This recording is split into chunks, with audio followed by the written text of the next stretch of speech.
Welcome to InfoStream, your daily current. Unsure what to listen to? Turn to us for today's headlines. Stay informed. Trump's Alaska summit presents diplomatic challenges. The summit involved complex negotiations and potential risks. Gaza faces growing humanitarian crisis. International pressure mounts amid escalating needs. Trump appoints new BLS commissioner.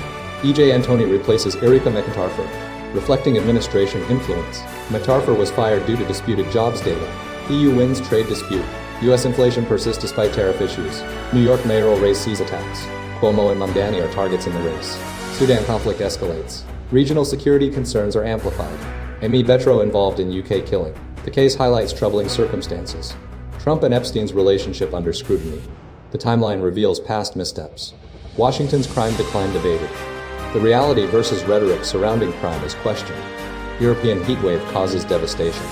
Wildfires and fatalities are linked to the heatwave. Jellyfish threatens nuclear plant. The shutdown underscores a serious safety concern. Trump's Alaska summit, a complex landscape of diplomacy and potential risks, and recent news coverage surrounding Donald Trump's upcoming summit in Alaska reveals a multifaceted situation, primarily centered on the potential for a land deal involving contested territories within Ukraine. The core narrative revolves around the possibility of a ceasefire agreement leading to concessions from Russia, specifically concerning the Donbas region. However, the situation is fraught with uncertainty and raises significant concerns about the potential impact on Ukrainian lives and the broader conflict. Several key entities are involved: the United States, through Special Envoy Steve Witkoff, Russia, and Ukraine. The Ukrainian perspective, particularly in regions like Sloviansk, is marked by anxiety and a sense of vulnerability. Residents express fear of further escalation and the potential loss of homes and lives, as exemplified by the tragic fate of the Lemokova family, killed in a Kyiv airstrike. The broader context involves ongoing military operations, including Russian drone attacks and continued fighting along the front line. The summit's potential outcome is viewed with a degree of skepticism. There's a palpable sense of disbelief among locals regarding the possibility of a land deal, reflecting a war wariness and a recognition of the complex geopolitical dynamics at play. The situation underscores the human cost of the conflict, with civilians bearing the brunt of the fighting and facing the prospect of displacement. Furthermore, the potential for a land deal raises questions about the long-term implications for Ukrainian sovereignty and territorial integrity. The article highlights the importance of maintaining a firm line on a ceasefire, referencing Donald Trump's initial policy of supporting Kiev and the potential danger of allowing Russia to gain concessions. The focus on the strategic implications, particularly the risk of allowing Russia to gain control of territory, is central to the narrative. The article concludes with an emphasis on the need for a verifiable ceasefire as a prerequisite for any further negotiations. Trump announces National Guard deployment amidst crime concerns. Locals express alarm over tourist surge. President Donald Trump has declared a crime emergency in Washington, D.C., and initiated the deployment of approximately 800 National Guard soldiers, alongside FBI and D.C. National Guard agents, to assist local law enforcement in addressing rising crime rates. The move follows Trump's assertion that crime in the nation's capital is out of control, despite data indicating a recent decrease in crime rates. The deployment includes agents performing administrative and logistical roles, alongside providing a physical presence to support law enforcement efforts. Meanwhile, residents of Montmartre, Paris, are expressing alarm over a significant surge in international tourism, describing it as a Disneyfication of their historic neighborhood. Locals are concerned that the large crowds, particularly those taking photos for social media, are fundamentally altering the character of the area, transforming it into a tourist-centric spectacle rather than a genuine Parisian experience. The National Guard deployment represents a significant escalation, particularly considering Trump's previous criticism of the lack of National Guard involvement following the January 6th Capitol riot. The presence of FBI agents patrolling alongside D.C. police raises concerns about potential operational discrepancies, given differing training and policy approaches regarding the use of force. The situation in Montmartre highlights a broader tension between the preservation of local culture and the economic benefits of tourism. Locals are voicing their anxieties about the potential long-term consequences of unchecked tourism, fearing a loss of authenticity and a degradation of the neighborhood's unique atmosphere. The deployment of the National Guard in D.C., coupled with the tourism concerns in Paris, underscore the complex challenges of balancing public safety, cultural preservation, and economic development. Gaza humanitarian crisis intensifies amid international pressure. A growing humanitarian crisis in Gaza is attracting increased international attention, particularly concerning the escalating loss of life and severe shortages of aid. Amidst this, several key developments have emerged. Australian Prime Minister Anthony Albanese announced his country's intention to recognize a Palestinian state at the upcoming UN General Assembly, a move driven by frustration with Israel's handling of the situation and the devastating consequences for civilians. This decision follows a plea from pop icon Madonna, who urged Pope Leo to undertake a humanitarian mission to Gaza, emphasizing the urgent need to assist starving Palestinian children. The Israeli military conducted a targeted strike that resulted in the deaths of 5 Al Jazeera journalists, including one of the outlet's most prominent correspondents, Anas al-Sharif. Israel maintains it acted on evidence that al-Sharif served as the head of a Hamas terrorist cell, though it presented limited supporting evidence. Al Jazeera vehemently denies its reporters are affiliated with Hamas, and reports show al-Sharif criticizing the group prior to the strike. The death toll of journalists in Gaza continues to rise, with the Committee to Protect Journalists reporting 186 fatalities since the conflict began. This underscores the growing concern among media organizations about the deliberate targeting of journalists reporting from the region. Meanwhile, Pope Leo has consistently voiced his concerns regarding the humanitarian situation in Gaza, advocating for the protection of Palestinian civilians. The situation is further complicated by ongoing disputes regarding access to aid, with Israel accusing UN agencies of failing to effectively distribute assistance, while the UN contends with significant obstacles in collecting aid from Israeli-controlled border zones. The Australian government's decision to recognize a Palestinian state represents a significant diplomatic step, adding further pressure on Israel to address the crisis and consider a long-term solution. The call for a papal visit highlights the urgent need for international intervention and underscores the global community's growing condemnation of the conflict's devastating human cost. U.S.-China trade truce extended amid ongoing negotiations. The United States and China have agreed to extend their trade truce for another 90 days, a decision signed into effect by President Donald Trump via an executive order. This extension provides continued breathing room for ongoing negotiations aimed at resolving trade imbalances and addressing unfair trade practices. The original agreement, established in May, had already reduced tariffs on Chinese imports to 30% for the US and 10% for China, but this extension maintains those rates. Key issues under discussion include access for US exporters to China, national security concerns, and economic matters alongside disputes over rare earths and Chinese purchases of Russian oil. Despite the extension, trade flows between the two nations remain significantly impacted. US imports of Chinese goods have nearly halved compared to June 2024, and exports have decreased by approximately 20% year-on-year over the first 6 months. This has created significant uncertainty for businesses, as highlighted by owner Beth Benake, who expressed the inability to plan effectively due to the fluctuating tariff situation. The agreement between President Trump and chip manufacturers NVIDIA and AMD is a notable element of the negotiations. These companies have agreed to pay the US government 15% of their Chinese revenues in exchange for securing export licenses, a move described as unprecedented. This highlights the US government's focus on controlling technology access to China. Furthermore, Yahoo has announced the discontinuation of its AOL dial-up internet service, marking the end of an era for internet connectivity. This transition underscores the shift towards faster internet technologies. Ongoing discussions involve Jennifer Pak, China correspondent for American Public Media, and Ali Gnafinkel, senior finance reporter at Fortune, who are providing insights from their respective locations in Shanghai and the US. The trade tensions remain a central concern, with the extended truce intended to facilitate further dialogue and potentially lead to a more stable trade relationship between the world's 2 largest economies. President Donald Trump has appointed E.J. Antoni, a conservative economist affiliated with the Heritage Foundation and previously the Texas Public Policy Foundation, as the new commissioner of the Bureau of Labor Statistics, BLS, following the firing of Erika McEntarfer. The appointment reflects a continued effort by the Trump administration to exert influence over economic data and address concerns about potential manipulation. McEntarfer was dismissed after the July jobs report showed weaker than expected growth and subsequent revisions to May and June employment figures, which Trump characterized as rigged and politically motivated. Antoni, a vocal critic of the BLS, has questioned the agency's methodologies and data collection processes, including a recent change to the Consumer Price Index, which he described as an Orwellian trick. He has advocated for suspending the monthly jobs report in favor of quarterly data, citing concerns about its reliability. This stance aligns with broader conservative critiques of government statistics. The appointment has drawn criticism from economists who worry about the potential damage to the BLS's credibility.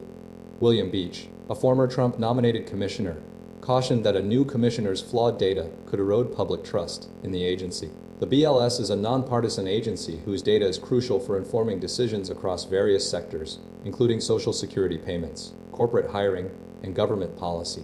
Prior to the appointment, the BLS had already faced challenges, including budget cuts and reductions in data collection, raising concerns about the accuracy of its data.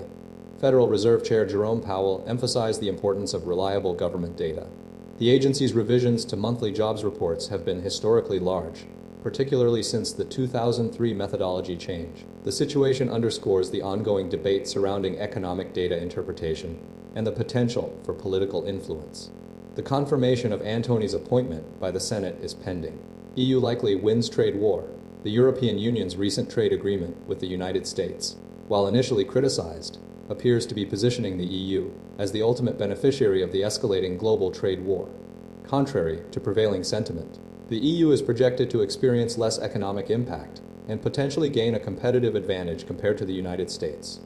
The core of the argument revolves around the differing economic consequences of the trade war for the two blocs. The EU secured a baseline tariff rate of 15% for U.S. goods, significantly lower than the 30% threatened by President Donald Trump. Furthermore, the EU's commitment to US $600 billion in investments and US $750 billion in energy commodities is deemed largely symbolic, considering existing EU investments in the US and the logistical challenges of fulfilling such substantial energy purchases.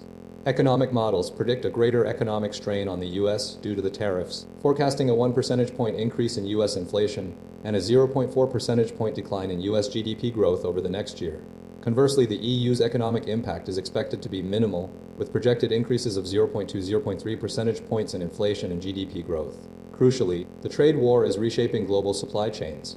Higher tariffs imposed on countries like China and Brazil are eroding their competitive advantages, creating opportunities for EU exporters to capture market share. Recent Purchasing Managers Indices (PMIs) demonstrate this shift, with robust growth in the EU's manufacturing sector contrasting sharply with the contraction observed in the US. The EU's strategic positioning is bolstered by the anticipated decline in US economic activity, which will reduce demand for imported goods. This dynamic, combined with the EU's ability to capitalize on shifting supply chains, suggests a favorable economic outcome for the bloc. The situation reflects a broader reevaluation of global trade dynamics, where the EU is emerging as a key beneficiary of the escalating trade conflict. U.S. inflation remains elevated amid tariff concerns. Recent economic data indicates persistent inflation in the United States, primarily driven by tariff-related price increases. July's Consumer Price Index (CPI) rose 2.7% year-over-year, mirroring June's figure, despite lower energy costs. However, core inflation, excluding food and energy, increased to 3.1%, the fastest pace in 6 months, signaling underlying inflationary pressures. Economists anticipate the Federal Reserve may still implement interest rate cuts in September, fueled by the core inflation data and a desire to stimulate the economy. The reliability of the CPI data is now under scrutiny due to significant revisions and data collection reductions implemented by the Bureau of Labor Statistics (BLS). President Donald Trump recently fired BLS Commissioner Erika McEntarfer, alleging data manipulation, further complicating the assessment of inflation trends. The BLS has reduced data collection in 3 metropolitan areas, Buffalo, Nebraska, and Utah, and implemented imputation methods, decreasing the sample size and increasing volatility in price indexes.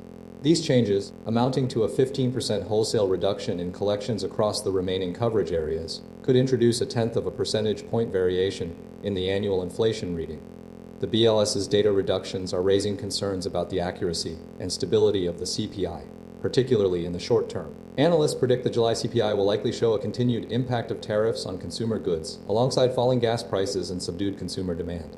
Consensus estimates project a 0.2% monthly increase, pushing the annual rate to 2.8%. The situation reflects a broader trend of tariffs eroding purchasing power and presents a challenge for the administration, which has repeatedly dismissed inflation concerns. The potential for interest rate cuts remains a key factor, but the quality of inflation data is now a significant uncertainty. The administration's attempts to downplay inflationary pressures, as seen during the Biden administration's initial response, are considered counterproductive, given consumers' tangible experiences of rising prices. The overall outlook suggests a gradual but persistent decline in consumer purchasing power due to tariff-induced inflation. New York mayoral race intensifies with attacks on Cuomo and Mamdani. The New York mayoral race has escalated with increasingly direct attacks between Democratic nominee Zohran Mamdani and former Governor Andrew Cuomo, alongside broader shifts in the political landscape. The core of the conflict centers on Cuomo's attempts to discredit Mamdani's housing platform, specifically targeting his residence in a rent-stabilized apartment, portraying it as hypocritical given his criticisms of Israel and broader policies. Cuomo's campaign has utilized this to frame Mamdani as out of touch with the concerns of ordinary New Yorkers. Mamdani, in turn, has responded with sharp retorts, emphasizing the importance of rent stabilization for the city's 1 million residents. Beyond the direct confrontation between the two men, the race is seeing a broader realignment of political forces. Incumbent Mayor Eric Adams is running an independent campaign, further complicating the dynamics. The New York Times report detailing Cuomo's phone calls with President Donald Trump has fueled speculation about outside interference and intensified scrutiny of Cuomo's motives.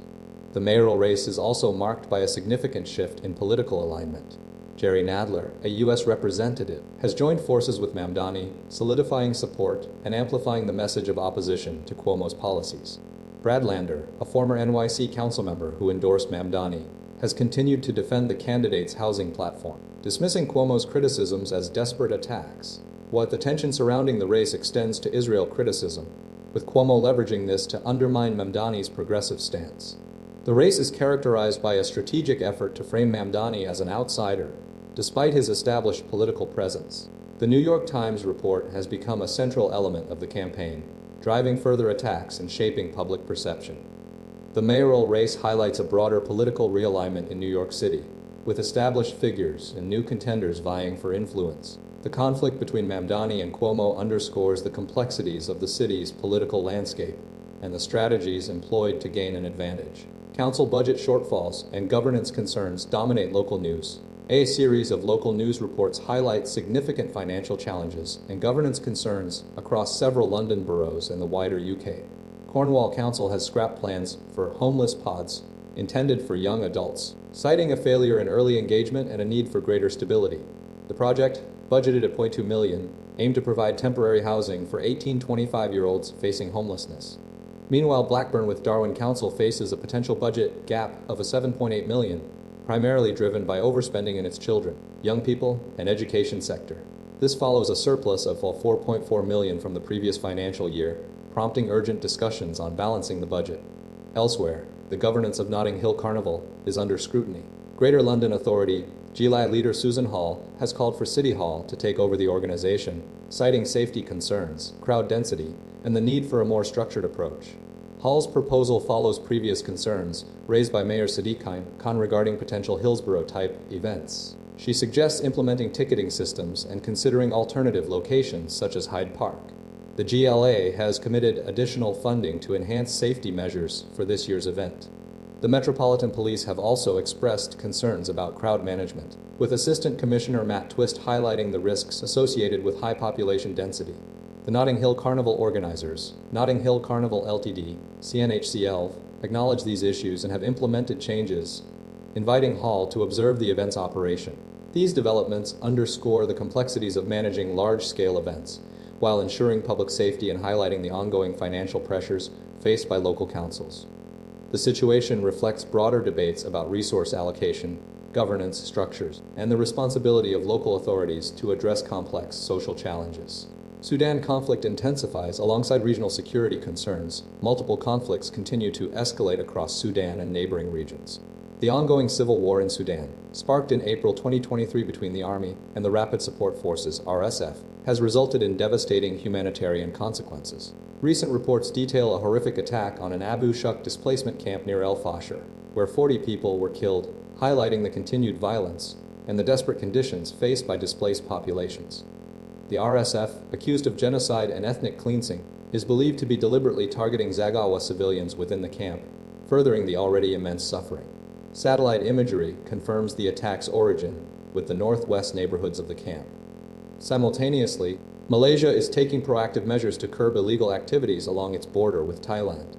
The country will demolish over 128 illegal piers constructed on the Kolak River, a move aimed at disrupting human trafficking and contraband operations. Malaysian security forces suspect triads are utilizing these unauthorized piers for cross-border activities. The demolition is estimated to cost between 2,000 and 5,000 ringgit. Furthermore, the situation in Tibet remains a significant concern. Tibetan exiles living in India, numbering approximately 70,000, grapple with the challenges of statelessness, lacking basic rights such as voting or property ownership. The CTA headquarters in Dharamshala serves as a center for Tibetan governance and advocacy.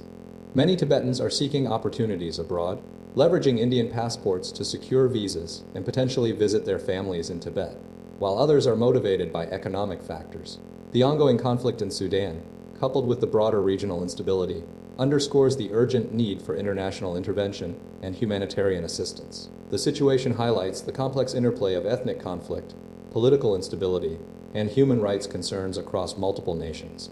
Aimee Betro, the Wisconsin woman hired to kill in Birmingham, UK. Aimee Betro, a U.S. citizen from West Allis, Wisconsin, was convicted of conspiracy to murder following a botched assassination attempt in Birmingham, UK. The plot involved a feud between the Muhammad family and a group led by Mohammed Islam and his son, Mohammed Nazir. In 2018, a fight at a clothing shop sparked the conflict, leading Nazir and Islam to hire Betro to carry out a targeted attack on Sikander Ali, a member of the Muhammad family. Betro arrived in Birmingham in August 2019 and met with her co-conspirators, initially through a dating app and subsequent Airbnb stays. On September 7th, she disguised herself with a niqab and waited in a cul-de-sac for Ali. When he arrived, she fired a 9mm gun at point-blank range, but the weapon jammed, preventing a fatal shot. This near miss highlighted the sheer luck involved in the attempted murder. Following the initial failed attempt, Betro returned by taxi shortly after midnight and fired 3 shots through the windows of the Muhammad family home. She then fled to the United States, where she embarked on a multi-week road trip with Nazir, falsely claiming ignorance of the shooting. The investigation, spanning several years and involving international collaboration between the FBI, National Crime Agency, and West Midlands Police, ultimately led to Betro's capture in Armenia. The trial revealed a meticulously planned operation involving surveillance, reconnaissance, and coordination across continents. Despite her attempts to mislead investigators, Betro's actions were deemed a deliberate and dangerous criminal conspiracy. The jury found her guilty by majority verdict after nearly 21 hours of deliberation. Aslam and Nasir were also convicted and imprisoned for conspiracy to murder. Betro's case underscores the complexities of international crime and the lengths to which individuals will go to enact revenge. The investigation's success relied heavily on chance, the jammed gun, and the diligent work of law enforcement agencies. The case involved significant international cooperation and highlighted the risks associated with engaging in criminal conspiracies across borders. Betro is scheduled to be sentenced on August 21st. Trump and Epstein's relationship, a timeline of missteps and obfuscation, recent reporting and legal actions reveal a prolonged and complex relationship between former President Donald Trump and Jeffrey Epstein, marked by social proximity and now strategic attempts at obfuscation by the White House. CNN's investigation highlights a pattern of interaction dating back to the mid-2000s, supported by testimonies from individuals including Maria Farmer, Stacey Williams, and Jack O'Donnell, who describe Epstein as Trump's closest friend for 10 years and best friend. This relationship involved shared activities such as flying together on private jets, partying at Mar-a-Lago, attending Victoria's Secret runway shows, and dining at a luxury Upper East Side townhouse. However, the White House's initial efforts to address the growing public concern surrounding this connection have been widely criticized as a smokescreen. In an attempt to quell the backlash, the administration sought to unseal grand jury testimony from the Epstein and Ghislaine Maxwell cases. But a judge, Paul Engelmayer, swiftly rejected the motion, deeming the materials largely uninformative. Engelmayer argued that the documents contained next to nothing new and failed to reveal any significant details about Epstein's activities, the identities of any potential victims, or the methods used in his crimes. The judge's rebuke suggests the White House's move was not a genuine effort toward transparency, but rather a calculated strategy to create a diversion. The documents themselves offered no new insights, and the administration had prior access to them. The situation is further complicated by the Justice Department's own reluctance to disclose details about its interview with Maxwell, which has yielded minimal information. Furthermore, the judge's assessment highlights a concerning pattern of misdirection, suggesting the administration may have intentionally sought to mislead the public and influence the judicial process. The repeated attempts to control the narrative surrounding this sensitive issue have fueled suspicions of a cover-up, mirroring the concerns raised by Epstein's victims and their allies. The ongoing scrutiny underscores the importance of transparency and accountability in investigations involving high-profile figures and potentially serious allegations. Washington's crime decline reality versus Rhetoric. Recent news coverage highlights a significant discrepancy between President Donald Trump's claims regarding escalating crime in Washington, D.C., and the actual data demonstrating a substantial decline in violent crime. Despite Trump's assertion that crime is out of control, statistical evidence reveals a marked decrease in various offenses, including homicides, carjackings, and overall violent crime. Following a spike in 2023, which saw the highest homicide rate since 1997, crime rates dramatically decreased in 2024 and continued to fall through early 2025. Homicides plummeted from 274 in 2023 to 187 in 2024 and 99 through the end of June 2025. Similarly, the number of reported carjackings decreased significantly, falling from nearly 1,000 in 2023 to around 500 by the end of 2025. The discrepancy stems from differing interpretations of crime data. While the district's Metropolitan Police Department, MPDC, reported declines, the FBI statistics, which are another key source of crime data, also indicated a downward trend, albeit with some variations in the magnitude of the reduction. Adding to the confusion was a persistent allegation by the Washington Police Officers Union that the MPDC was manipulating crime data to present a more favorable picture. While this claim remains unproven, it fueled Trump's criticisms. However, independent data sources, such as ShotSpotter gunfire data and hospital records related to firearm injuries, consistently aligned with the trend of declining violence. Experts, including Jeff Asher, co-founder of Datalytics, and Adam Gelb, president and CEO of the Council on Criminal Justice, both confirmed the overall decline in violent crime in Washington, D.C., mirroring national trends. Asher noted that gun violence was falling rapidly, while Gelb emphasized the consistency of the downward trend since the summer of 2023. Despite the evidence, Trump continued to promote the narrative of worsening crime, a strategy that was amplified by the White House. The situation underscores the importance of critically evaluating data and resisting misleading rhetoric, particularly during times of heightened political tension. The decline in violent crime in Washington, D.C. represents a significant shift, yet the persistence of inaccurate claims highlights the challenges of communicating complex data effectively. European heatwave intensifies, triggering wildfires and fatalities. A severe heatwave is currently impacting southern Europe, causing widespread wildfires, evacuations, and tragically, a death in Italy. Temperatures exceeding 40 degrees Celsius across Spain, France, Italy, Portugal, and the Balkans have fueled numerous blazes, overwhelming firefighting resources. In Spain, a major wildfire near Las Medulas, a UNESCO World Heritage Site, forced the evacuation of hundreds of residents and damaged the ancient Roman mining complex. 31 fires were reported in Castile and Leon, with some suspected to be deliberately started. Thousands were evacuated from areas in Andalusia and Castile and Leon. Italy experienced a fatal outcome with the death of a 4-year-old Romanian boy from heat stroke, highlighting the extreme danger posed by the heat. 17 Italian cities were placed on red alert, and firefighters battled a significant blaze near Mount Vesuvius. Across the Balkans, wildfires caused evacuations in Albania, Montenegro, and Croatia, with over 34,000 hectares burned nationwide. Authorities in Albania arrested over 20 people suspected of deliberately starting several fires. Portugal faced 3 large wildfires, with 2 Portuguese water-dropping aircraft experiencing mechanical failures, necessitating assistance from Morocco. Spain deployed almost 300 firefighters and 14 aircraft to combat the situation. France also experienced record-breaking temperatures, with at least 4 weather stations breaking all-time highs. 17 departments were placed on red alert, and the government urged vigilance. The heat wave is attributed to global warming, exacerbating the frequency and intensity of extreme weather events. Efforts are ongoing to contain the blazes, protect communities, and address the underlying causes of the crisis. International support, including the deployment of aircraft from Morocco, has been crucial in bolstering firefighting efforts. The situation underscores the urgent need for climate action and preparedness measures. Jellyfish trigger French nuclear plant shutdown. A significant disruption occurred at the Gravelines nuclear power plant in northern France, forcing a temporary shutdown due to an unprecedented influx of jellyfish. The incident, reported by both the BBC and the Bangkok Post, involved a massive swarm of jellyfish clogging the plant's cooling pumps and filter systems. This resulted in the automatic shutdown of 4 of the plant's 6 reactors. The Gravelines site, Western Europe's largest nuclear power plant, generates approximately 70% of France's electricity and produces 900 megawatts per reactor. EDF, the energy group operating the plant, confirmed that the shutdowns pose no risk to the safety of the facilities, personnel, or the environment. Teams were immediately mobilized to diagnose and rectify the situation, focusing on safely restarting the production units. While 2 units were already offline for scheduled maintenance, the Jellyfish-related shutdown compounded the issue. Experts attributed the unusual event to a confluence of factors, including overfishing, plastic pollution, and the impacts of climate change, which have created favorable conditions for jellyfish proliferation and reproduction.